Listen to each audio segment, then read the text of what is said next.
Josie, Josie, kilala kitang bata ka.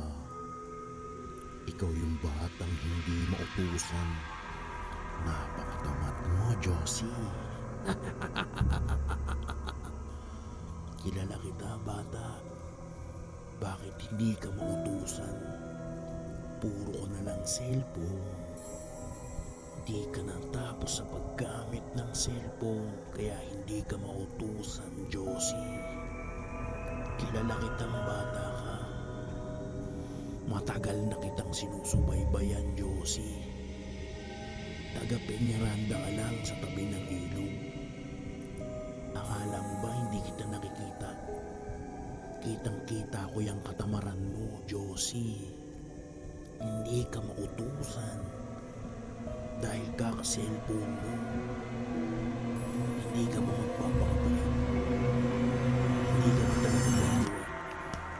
Bakit hindi ka mautusan, Josie? Sawang-sawa na ako sa katamaran mo, Josie. Hindi ka mautusan.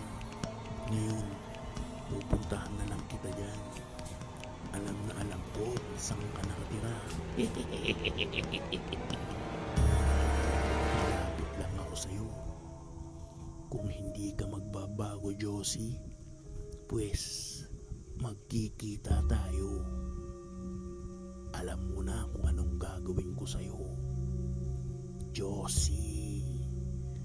Sige, huwag kang magbago, Josie. Makikita mo na lang ako bigla. Hindi kita patutulugin. Dadalawin kita sa panaginip mo dahil tamad kang bata ka. Hindi ka mautusan.